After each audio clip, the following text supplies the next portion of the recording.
Diane in London says that we know where God is. Is that right, Diane? Oh, yeah, Mike. Can I also, before I finish, say something about the suffering? I'd like to try and answer that. Yeah, but can we start with your first point here? Sure, yeah. Scientists have found God, and I would have thought that Professor Dawkins would know this, in the sense that physicists have discovered the unified field of all the laws of nature that govern the universe as being at the basis of the universe, not as a person, but as an impersonal state of being or consciousness.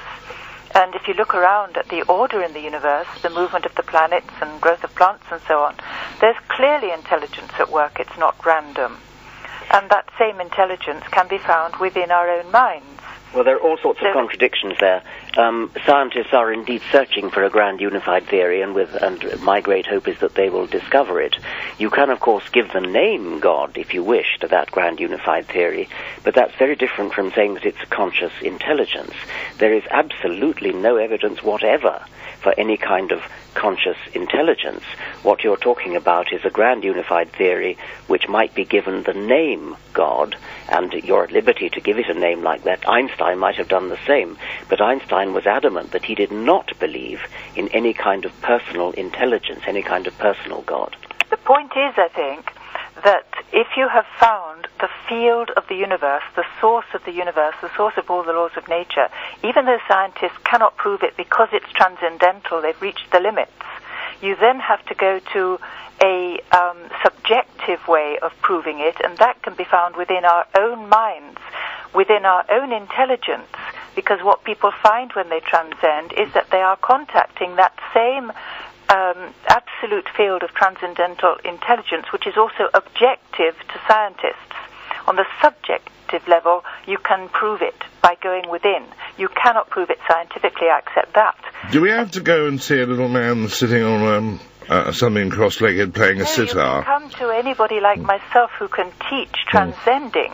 There is a technique for teaching the mind to go inward to the source of intelligence, which is the same intelligence that governs the universe, and that same intelligence enables us to fly.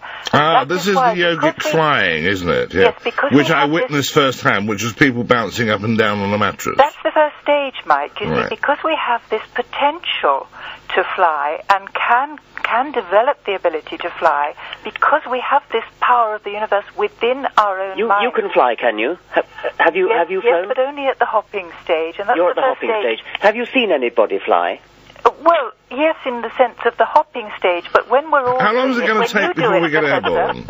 You see, I witnessed this 30 years ago, and it doesn't seem to progress very far. No, Mike, that's because you're not doing it and the professor's not doing it, because we're in one field of consciousness, like a whole ocean. Yeah. If so many waves on the ocean are still, shall we say, impure, I don't like to use that word, no. But if just a few of the waves are pure water and the rest are polluted in some way, then you won't have much very, very pure water around. Okay, Not a good analogy. Thank you very much. No, it's very, very kind of you to call. I did actually witness this I think it was in Birmingham, and I was very impressed. But I could actually bounce higher than they could, which upset them a touch. We won't pursue that.